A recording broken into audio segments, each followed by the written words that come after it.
So, ADJ228, Chapter 2, Explaining Drug Use and Abuse. This is a major question that we talk about, everyone wants to know why. What we're going to talk about in this chapter, starting on page 65 and going about 30 pages or so in there, is some of the basic overview of what addiction is, some of the theories behind it, some of the risk factors for adults and adolescents. So, page 65, if you want to follow along, we're going to start there. So, why do people use drugs? What causes people to subject their bodies and minds to the harmful effects of non-medical and or recreational drug use that often leads to drug addiction? When we say non-medical, we mean for not the prescribed reason, dosage, therapeutic level. So non-medical, illegal, or legal drug use that often leads to this severe mental and physical addiction that people get to when they use drugs. Why is drug use a more serious problem today than in the past? Something to think about, right? We're going to talk about the factors behind it. Why are some people more attracted to recreational drug use? Why are some people attracted just to recreational drug use? Why are some people why do some people lead into addiction and severe addiction problems? So some of the reasons why drug use is more serious today, you can see it up here. It's just more widespread. The world is connected. We are connected to every reach of the globe now with technology and knowledge. Therefore, you can think and you can associate right away drug use becoming a more widespread phenomenon. The ability to obtain the drug, right? The ability to manufacture the drug, the ability to just be around drugs, legal or illegal, right? Drugs today are way more potent than they ever were years ago, right? You might have heard me say before, chapter 1 or not, it's not your grandma's weed. It's not. We weren't having these super synthesized strands of marijuana. Alcohol was not meant to be distilled other than by man. It's natural fermentation isn't meant to get to the levels that some alcohol is made to potency of. The pain pills, the opiate narcotics, they're stronger because they are man-made and synthesized, right? And all this stuff is more potent than it was years before. Drug use is popular. Humans like to use drugs, whether it's to fix an ailment, to escape from life, to find pleasure. We're going to see those reasons as we go. It's a major influence on many economies. Alcohol, heck, cocaine, the coca plant, marijuana, you name it, right? Just, pharmaceutical drugs themselves. More so than years ago, illegal and legal drugs are experimented with by younger and younger people. They're often supplied by siblings, friends, acquaintances. They might be able to be found in a medicine cabinet. There might be recreational, illegal drug use in the household. We're gonna look at some of the factors behind all that. Media, social media, TV, you name it. It's out there. People can see it. It's not hidden, right? Whether it's especially the internet and what you can find out there, you can search for what you can see other people doing. The glamorization of it is crazily exposed. Plus the advertising of legal drugs, whether it's alcohol, heck, tobacco. We've already looked at the effects of negative advertisement with all that. The availability and the dissemination of drugs, how to make them, how to get them, from text messages and these supercomputers you have in your pockets now. These nice phones that really shouldn't be called phones anymore. Websites, how-tos, connection with people that will teach you how to make a drug or how to obtain a drug. It's become instant, almost instant gratification, right? Uh, Other drugs, crystal meth, crack, manufactured drugs, Molly, ecstasy, things that are synthesized can be manufactured at lower costs and with unknown effects. Drug use endangers the future of society because it can harm the potential of youth. We'll discuss, and you'll see advocates for both legalization and illegal, and keeping something criminal of many different drugs.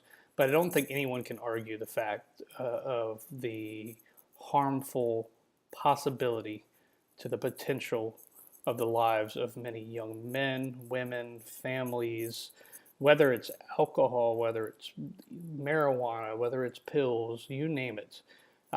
So many lives are destroyed or severely hindered that the arguing cost and impact to humanity is indeterminate because you don't know what someone could have been when they had their lives cut short because of their use or someone else's use. Drug use and especially drug dealing are becoming major factors in the growth of crime rates. Socioeconomic factors, housing factors, cultural factors, nature versus nurtured factors. Some places worldwide, both the U.S. and abroad, crime is a way of life. Therefore, drugs and drug dealing becomes a way of life. 7 in 10 drug users still work full time. Talk about the possibility of accidents and the severity of accidents in the workplace and how this increases that. Imagine that's a staggering statistic. 7 out of 10 people, 70% of people, when they go to work, could be classified as a drug user. That means that they could be under the influence. They could be doing the drug at work. These are people that could be everything from, doctors and nurses and first responders to, safety personnel to the restaurateurs. All these people could be affecting both the economy and your personal life, their personal life, because of the usage of drugs, alcohol, stimulants, you name it, right? So, what are some reasons why people take drugs? We've talked about them. I'm sure you're aware of very many of these, but we have to really look at some of the main reasons. Are people looking for pleasure? Are they seeking pleasure? Are they seeking to increase perceived happiness in their life? Are they looking to escape, away from the stresses of life and trying to find something that will give them pleasure and the instant gratification that many drugs will give, can be a full explanation.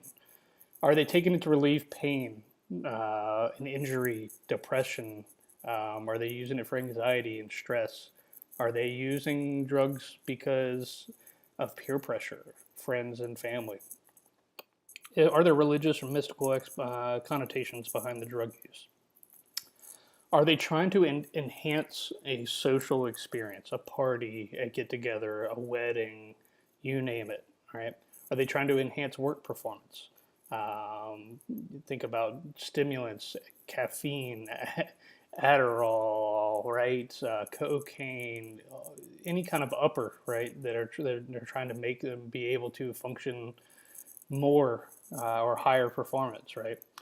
When speaking of that, we have to speak about athletics and human growth hormones and steroids and the prevalency in the major league sports, the Olympics, all that, right? Are they doing it to try to relieve pain or symptom of an illness? What else can you think of? So, the nature of addiction. We're talking about this here, page 68, 69, right? 70, 71. Should addiction be considered a bad habit, a failure of healthy choices, a failure of morals? Is it a symptom of other problems? Is it a chronic disease? As a major social problem, the public's view of drug abuse and addiction has been debatable over the past 20 years, while the social costs of addiction have not. Staggering. And just a rough estimate, and you can't even pinpoint the exact cost, but just a rough estimate, 90 to 185 billion dollars annually. That's a lot of money. Look at our current debt and imagine, let's just say it's 200 billion a year. 5 years of that is $1 trillion, and imagine the cost. Again, just the cost of the court system, the criminal justice system, the health insurance rates, you name it, everything from your car insurance to, the amount of taxes you pay to maintain schools and education, to policing, to corrections and prisons and therapy and all that's paid for. The cost is staggering. I mean, absolutely staggering. So some other things we have to talk about when we talk about factors that affect drug and alcohol abuse. Page 73, body size, right? Small, large, thin, larger, can affect the use and the feeling of the drug. When we say body size, we also have to talk about gender, the physical makeup of men and women. Men tend to have more muscle mass than women on the most common. Alcohol, specifically alcohol, attracts to fat and or non-muscular tissue more so than men with technically more muscle mass.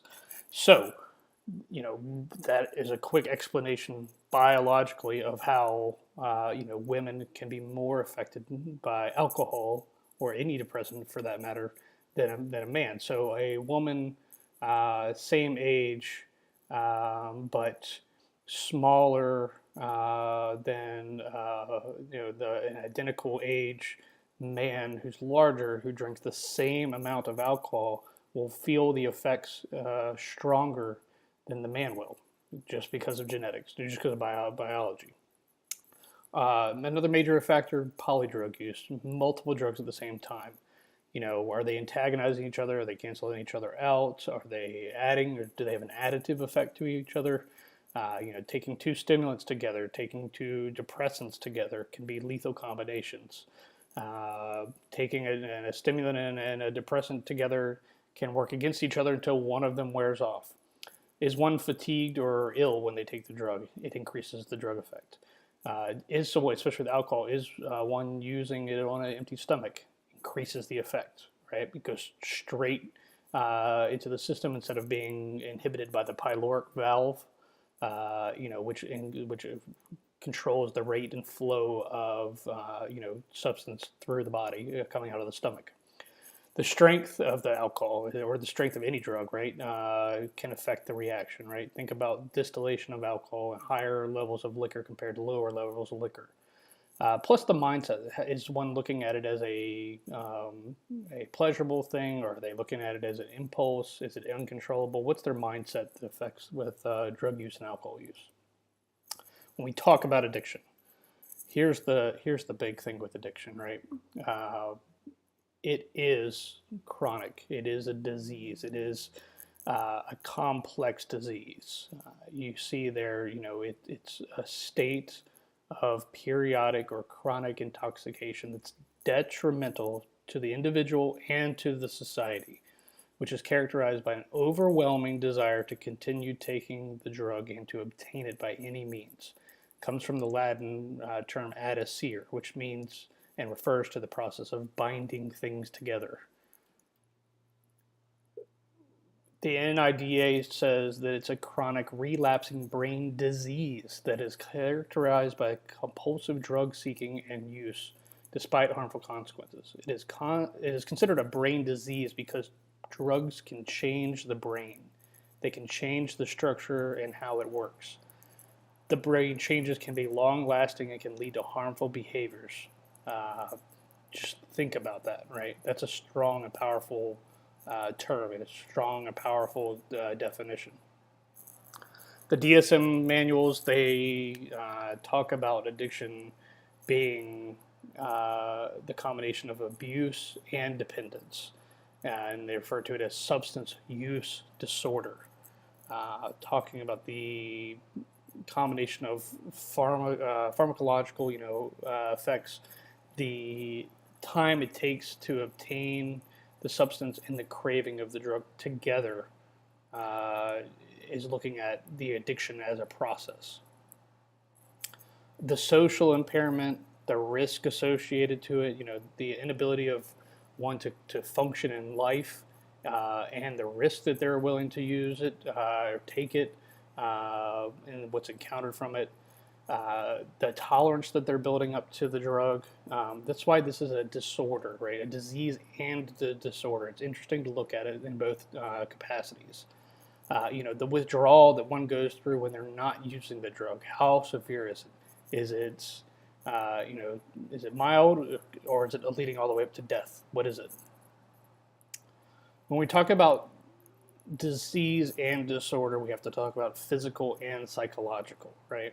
We have to talk about physical dependence referring to the body's needs, and psychological referring to the mind's, disease, the mind's addiction, the inability to stop using the drug.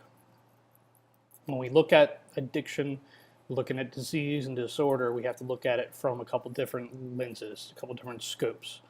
Are we looking at it from the moral model, which is referring to people's choices in life, the ethics behind it, what is believed to be a good or bad lifestyle choice? Is it because of someone's poor choice and poor ability to make a decision, in regards to the drug use or abuse? When we're looking at it from the disease model, it's the belief that the addiction is both chronic and progressive. So it's sustained and progressing, and that the drug user does not have control over the use and the abuse. When we talk about the personality side of it, the character side of it, the predisposition, we have to talk about the personality being out of order, the disorder and the problems associated with the personality of the addicted person, their needs, their motives, their attitudes, their impulse. Associate that with someone who you've ever seen or at least dramatized in a movie or something like that, who's addicted to a substance, and how they act. How has their behavior changed, and their ways and means and things and the way they think change? Is there a career pattern of addiction? When we talk about drug use and abuse, the addiction is a cycle. I would argue that last point there, that ex-addict is not necessarily a thing. I would argue that someone who's become addicted is always in recovery.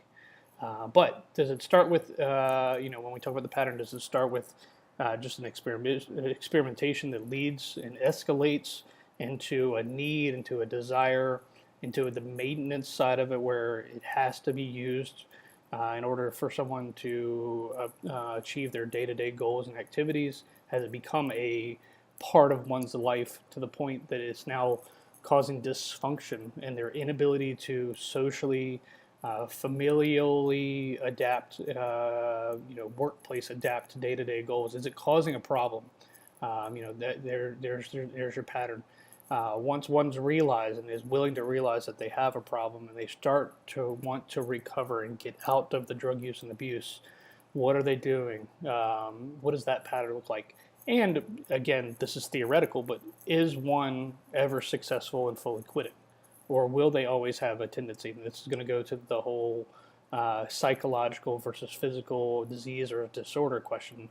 But you could argue, if one has never relapsed, that they are an ex-addict. But you could also argue that they're always going to be in recovery, because if they ever relapse, then they cannot be classified an ex-addict. Major risk factors for addiction. Alcohol, polydrug use, alcohol and any other drug, alcohol that's used to escape life or to treat anxiety or a mental health condition. The availability of drugs for one person is a major risk factor for addiction. Are they around the drug? Do they have a pattern of abuse, a pattern of neglect, a pattern of dysfunction in a family setting? Is the drug leading to the addiction of the drug have linked in with that type of stress, PTSD, trauma associated with long-term abuse? Is there a misperception of the use of the drug and peer norms?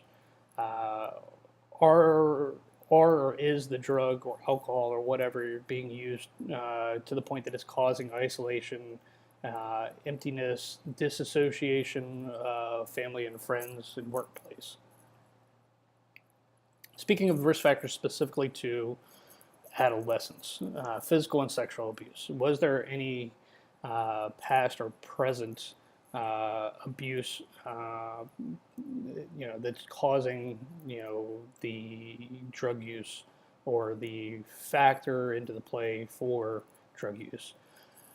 Are there peer norms that are associating? Is there peer pressure that's associating the need for the drug use? Is there a misperception of age group and peer norms, or power of that that's causing the factor association with the drug use? Is there a conflict of adult maturation versus fear, low self-esteem, dependence versus independence for the adolescent? The idea of teenage risk taking and then associating that with drugs, the feeling of learning and growing, and that omnipotent and invulnerable, it can't, I know everything, it can't hurt me view is a major risk factor for youth. The idea of a drug being used as a rite of passage, think alcohol, think 21 and alcohol. Is it perceived to be glamorous, fun, facilitating, intimate? Is it used for things that are perceived to gain pleasure, misperceived? Is there some sort of electronic or internet or social media influence that is driving the drug use?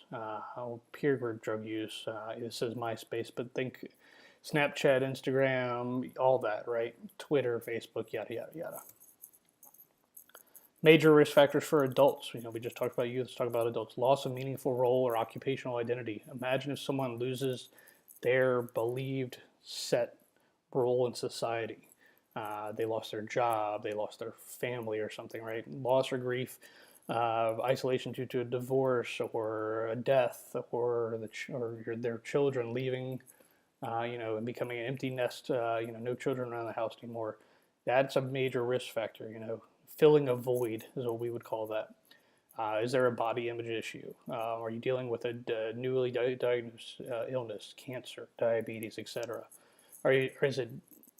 Is there a risk factor association with disappointment when one's not meeting what they want in life? Are they escaping life by using the drug?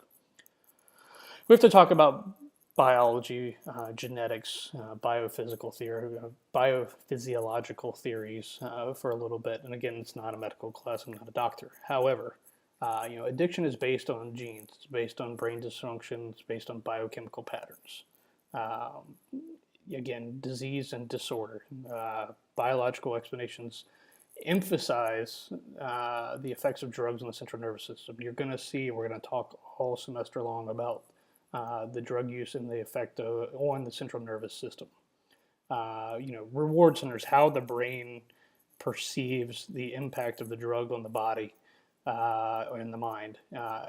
Some people are more sensitive to drugs, which consequently results in more pleasure and greater rewarding experiences from the use of the drugs. Right?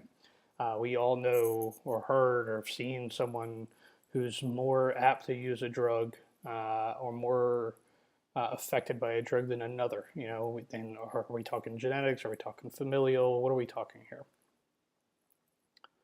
The main theories that go with this are positive reinforcement theories. Most drugs with a positive reinforcement uh, with abuse potential enhance pleasure centers. Think cocaine. They cause the release of neurotransmitters such as dopamine. It's a pleasurable release of dopamine. And then associating that with a positive message of positive reinforcement above the drug leads to an interesting biological theory of drug use and abuse.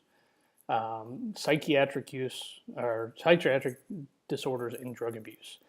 There's a lot of explanation behind drug addiction and mental illness. It's almost a double-edged sword when you talk about drug use that can lead to mental illness and mental illness that uses drugs to escape from the mental illness.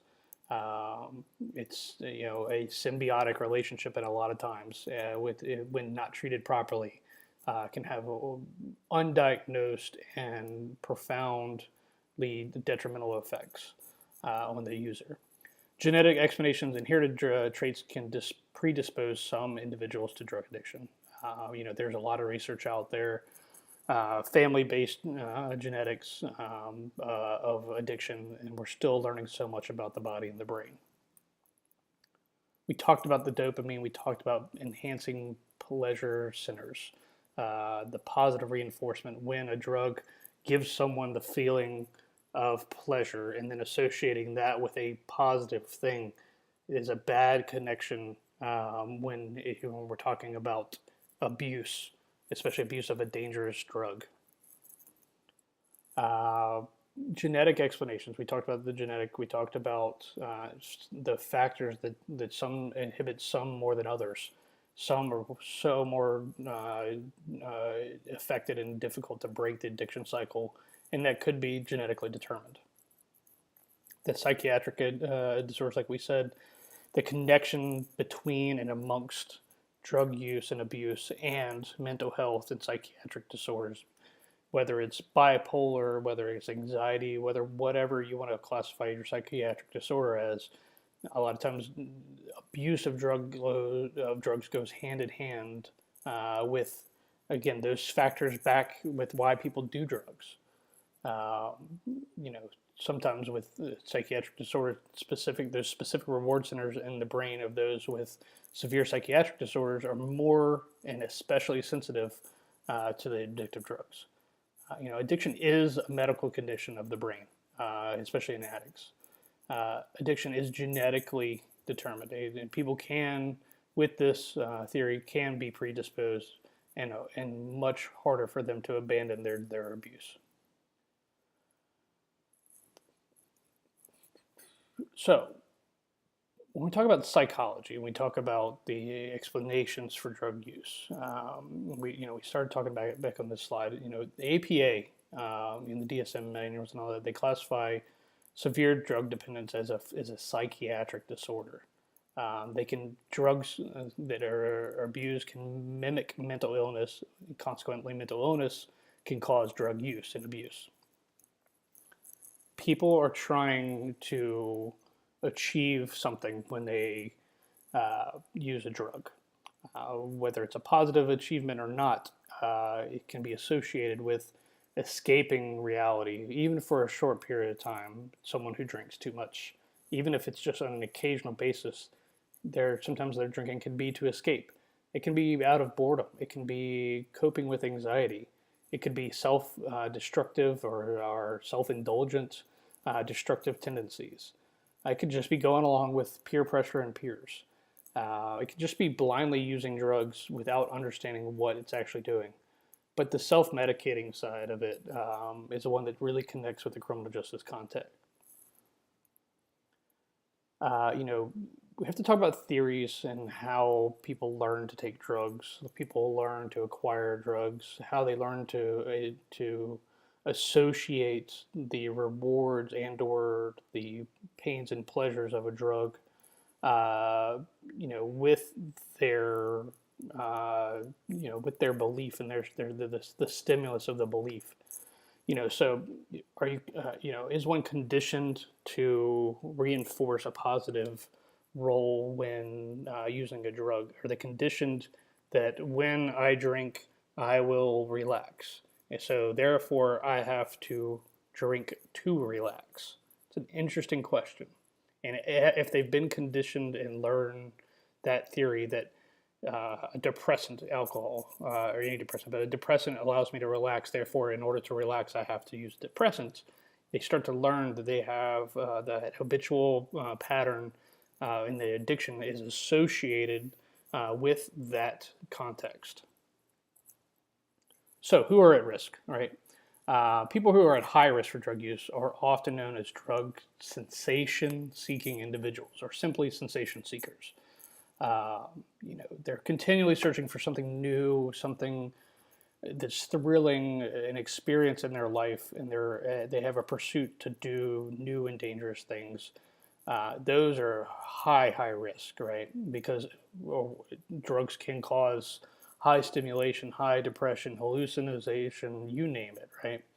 If you have a constant preoccupation with altering consciousness, that sensation seekers attracted likely to that, right? The high feeling. We talk about social psychological, right? So cultural and social context with psychology and thought. We have to talk about the reinforcement and the continuing reinforcement of norms, especially when it becomes a greatly effective thing in one's life. Primary conditions that determine drug use are the amount of exposure, the extent of the drug use in a social psychological setting, the age of first use, the age of onset, and then the frequency of which appears in one's social thought context and social surrounding affects the thought process of the user and the individual. When you're looking at it from both a miniature scale and a large scale, so either a microscopic scale or a macroscopic scale. When we talk about social influence theory, we're talking about a focus on the microscopic, the small explanations. They concentrate the roles played by specific and significant others on the impact of the individual drug use. So someone who's specifically and significantly connected to the individual. When we're looking at sociological explanations for large scale, we're looking at the overall structure of society and the organizational structure of society that have a major impact on individual drug use. When we talk about social influence theories, that's social learning theory that we're trying to explain how and why drug use is formed into a learned behavioral pattern. Social influence and the role of significant others says that the use of drugs is learned during intimate interaction with others who, while using the drug, serve as the primary group. They start to learn the role and the influence of the social set and setting with the individual.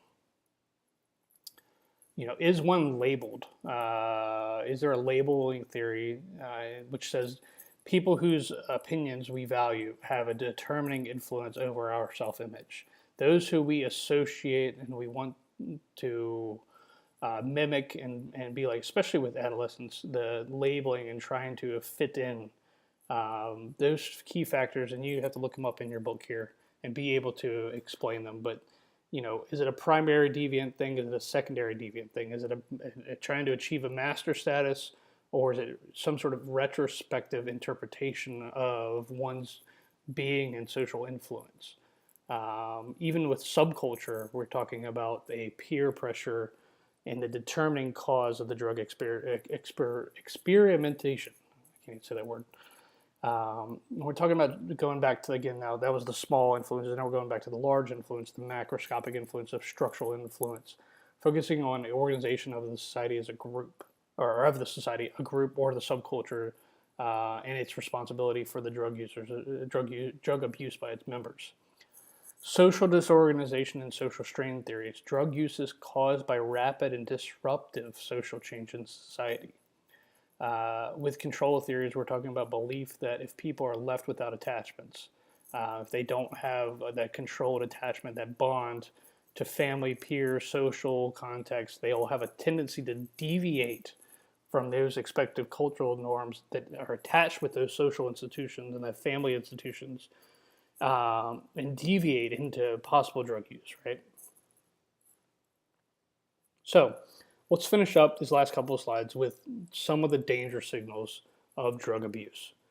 Do those close to you often ask about your drug use? Have they noticed changes in your moods or behavior? Are you defensive if a friend or relative mentions your drug or alcohol use? Are you sometimes embarrassed or frightened by your own behavior while under the influence of drugs or alcohol? Have you ever gone to see a new doctor because your regular physician would not prescribe the drug that you wanted? When you are under pressure or feel anxious, do you automatically take a depressant, stimulant, or drink? Do you take drugs more often or for purposes other than what they're supposed to be recommended or prescribed for by a doctor? Do you mix other types of drugs with alcohol, polydrug use? Do you drink or take drugs regularly to help you sleep? Do you have to take drugs to relieve boredom to get through the day? Do you personally think you may have a drug problem? Do you avoid people who do not use drugs? Do you believe you could not have fun without alcohol or drugs? Those are things, and we're talking again about the danger signs, and we're talking about risk factors. And to end up the chapter here, right at the end of chapter 2, our choices can be classified into low risk and high risk when using drugs. Humans like to use drugs. Humans like to, help, achieve something, right? Achieve something by taking something. A low risk choice, right? A low risk achievement choice for a drug refers to attitudes that lead to controlling the use of alcohol and drugs. Moderate behaviors, moderate amount of drinking, a moderate amount of drug use, self-monitoring that works, that controls the use and the behavior, or even the use or the non-behavior and the non-use of a drug. The non-risky choices. Those are what we refer to as low-risk drug choices. Do you have a beer every now and then? Do you only take pain medication if you have a severe pain? Or if you, or if you've had a surgery or something like that.